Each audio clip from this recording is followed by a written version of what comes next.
Hello everyone, कैसे हैं आप सब। उम्मीद है आप सब अच्छे होंगे। फ्रेंड्स, आज हम पढ़ेंगे, आज की वीडियो में हम करेंगे BA program 5th semester Hindi Hindi भाषा का व्यवहारिक व्याकरण। ये डिसिप्लिन स्पेसिफिक कोर्स है आपका। इसमें हम यूनिट 1 करेंगे, भाषा और व्याकरण। यूनिट 1 का चैप्टर 1 के पार्ट 1 में ऑलरेडी अपलोड कर चुके हैं। अगर आपने वो नहीं देखा तो चैनल के प्लेलिस्ट में जाकर देख सकते हैं। आज हम करेंगे चैप्टर 1, भाषा की परिभाषा एवं विशेषताएं, इसका पार्ट 2। पार्ट 1 में भाषा की विशेषताएं का मैंने 1 पॉइंट करवा दिया था। आज हम सेकंड पॉइंट करेंगे, व्यवहारिता। वीडियो स्टार्ट करने से पहले फ्रेंड्स, अगर आप मेरे चैनल पर फर्स्ट टाइम आए तो चैनल को लाइक शेयर एंड सब्सक्राइब करना ना भूलें। साथ में बेल आइकन को भी प्रेस करें जिससे कि आने वाली वीडियो की नोटिफिकेशन सबसे पहले आपके पास पहुंचे। वीडियो स्टार्ट करते हैं। Let's get started. व्यवहारिता। भाषा का उद्देश्य सिर्फ अभिव्यक्ति न होकर विचारों का संप्रेषण है।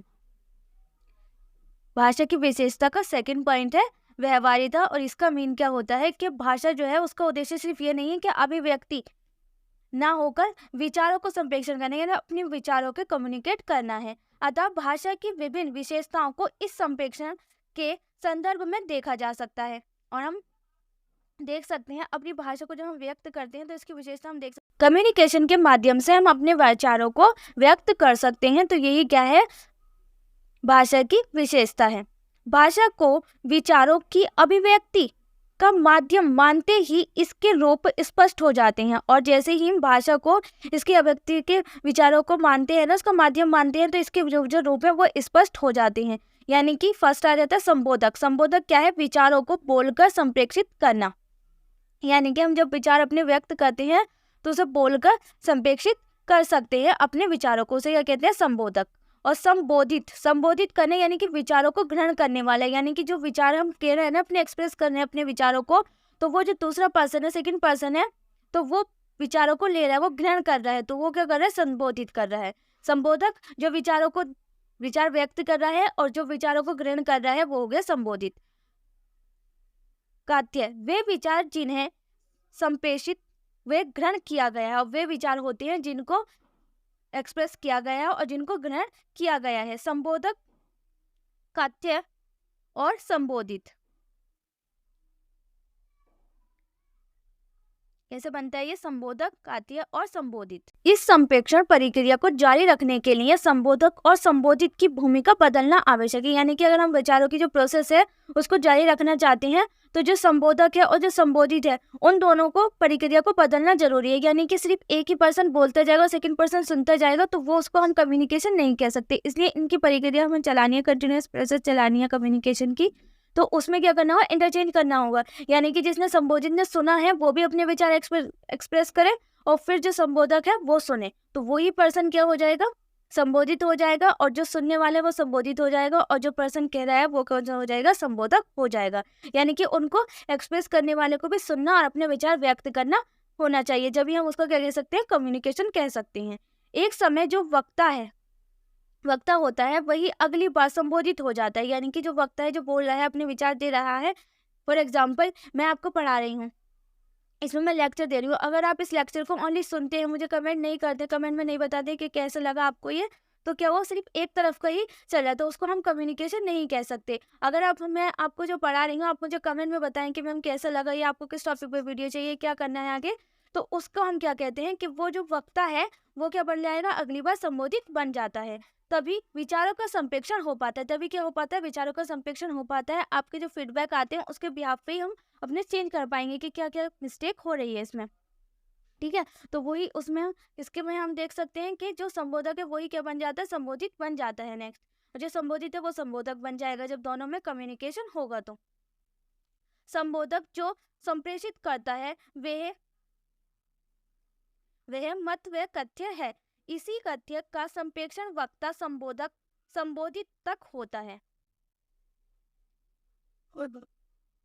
संबोधक जो अपने विचारों को व्यक्त कर रहा है वो कौन हो गया, संबोधक, वक्ता यानी कि।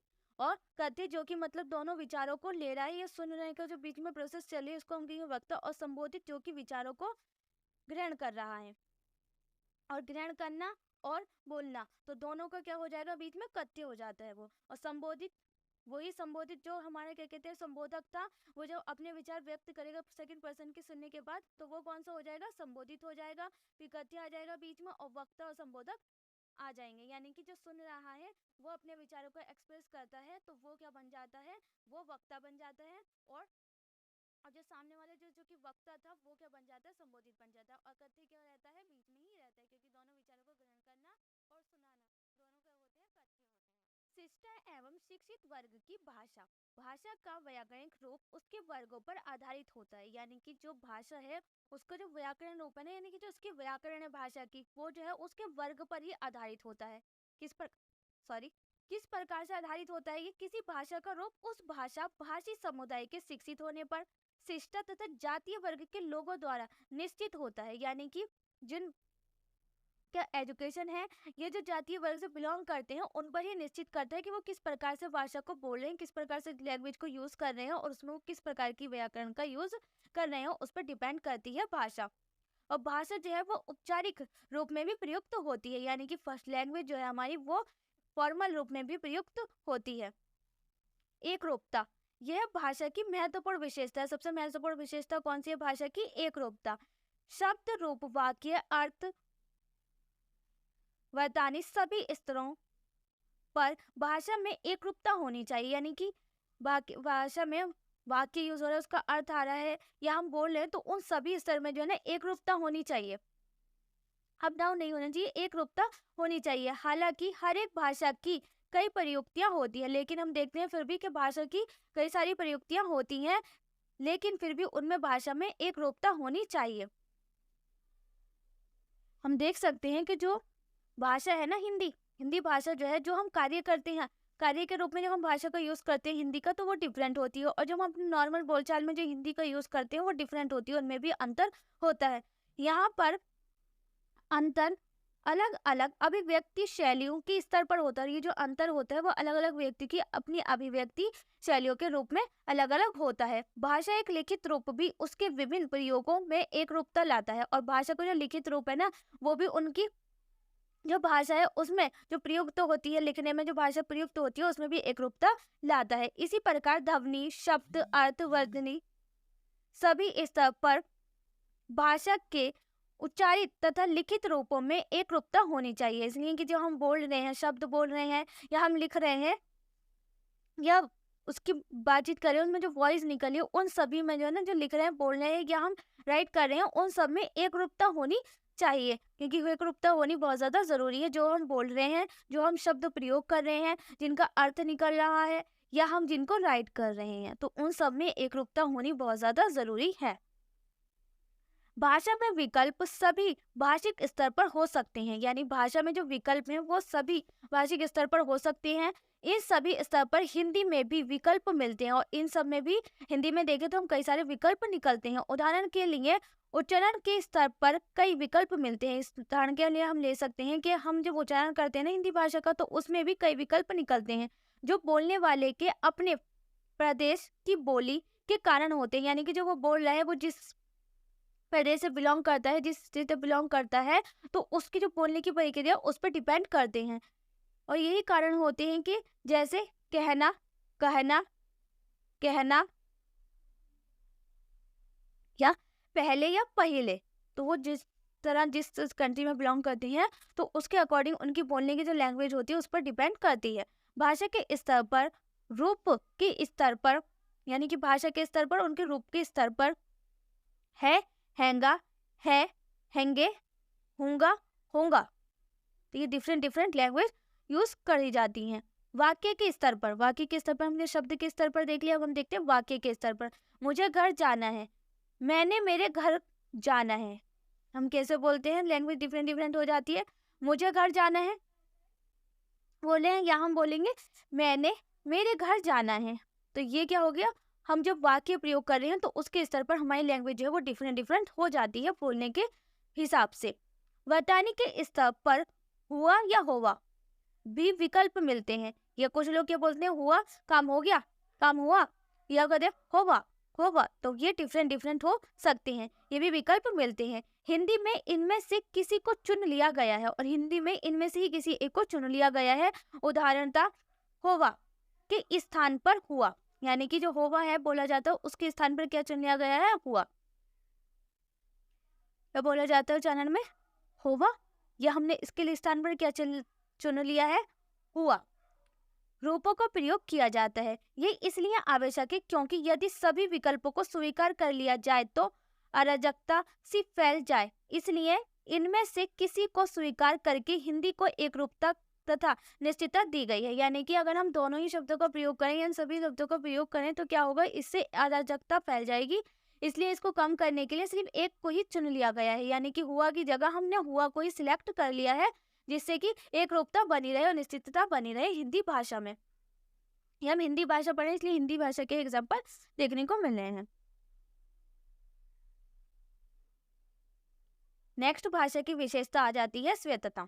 भाषा अपनी उन्नति के दौरान स्वायत्तता की विशेषता से भी युक्त हो जाती है। जब हम भाषा की जो पढ़ रहे हैं सिर्फ उसकी उन्नति के दौरान, तो भाषा जो है वो उसकी विशेषता कम बन जाती है, स्वायत्तता की युक्ति में भी हो जाती है। अर्थात अपने भाषिक व्याकरण तथा प्रकार्य की दृष्टि से वह स्वायत्त होती है, अपने अस्तित्व के लिए वे किसी दूसरी भाषा का सहारा नहीं लेती। यानी कि भाषा जो है वो अपने अस्तित्व के लिए किसी दूसरी भाषा का सहारा नहीं लेती, तो हम उसे ही क्या कहते हैं, स्वायत्तता।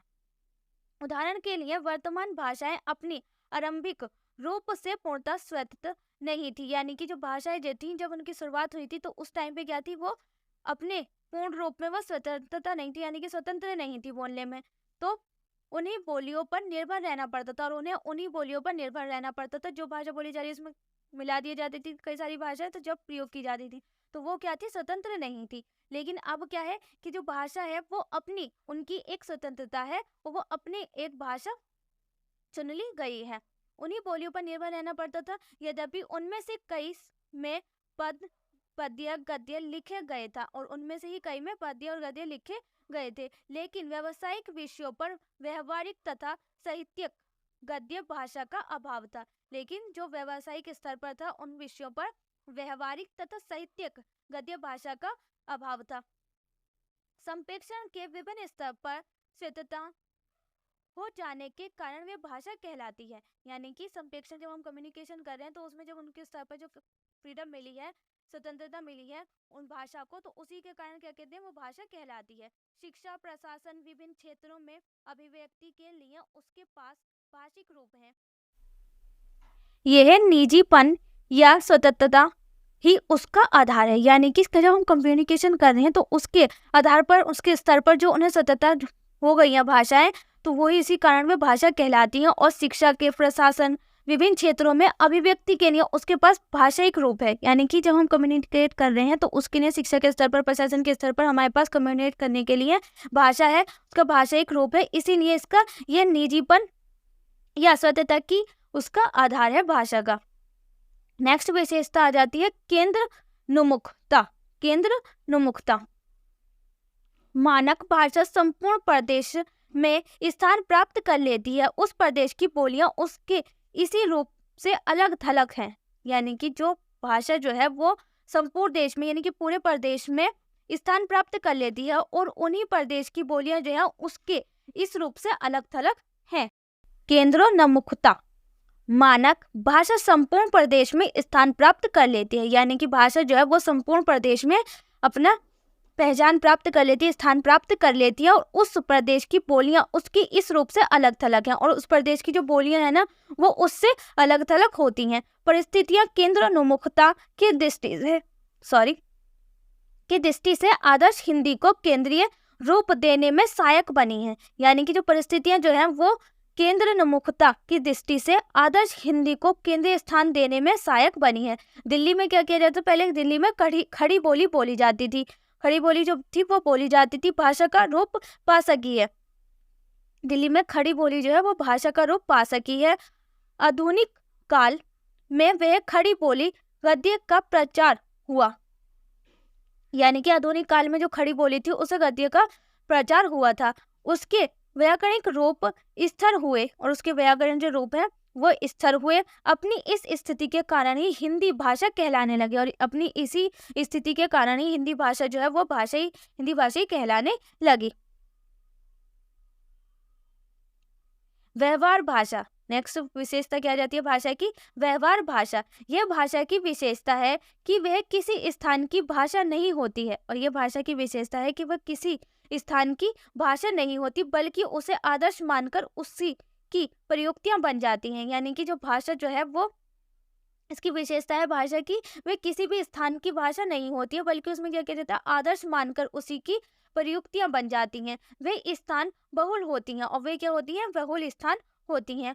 उनमें अभिव्यक्ति के लिए उसके स्वीकृत रूपों के निर्धारण का प्रयास होता है। और उसमें क्या होता है, अभिव्यक्ति के लिए उसके स्वीकृत रूपों के निर्धारण का प्रयास होता है। नेक्स्ट विशेषता आ जाती है स्वाभाविकता। भाषा अपनी उन्नति की प्रक्रिया में स्वाभाविकता लिए होती है। भाषा क्या है, अपनी उन्नति की प्रक्रिया में स्वाभाविकता लिए होती है। उसके भाषिक रूप धीरे धीरे स्वीकृत होते हैं, और उसके जो भाषिक रूप हैं, जो वो शब्द बोले जा रहे हैं, वो धीरे धीरे स्वीकृत होते हैं, धीरे धीरे उनको एक्सेप्ट किया जाता है, और मानकीकरण की प्रक्रिया से होते हैं। नेक्स्ट चैप्टर है आपका व्याकरण। ये हम नेक्स्ट वीडियो में करेंगे फ्रेंड्स। आज के लिए बस इतना ही। मुझे वीडियो पसंद आई होगी, वीडियो कैसी लगी कमेंट बॉक्स में लिखकर ज़रूर बताना। आपका फीडबैक से मुझे पता चलेगा कि मेरी क्या क्या मिस्टेक हो रही हैं।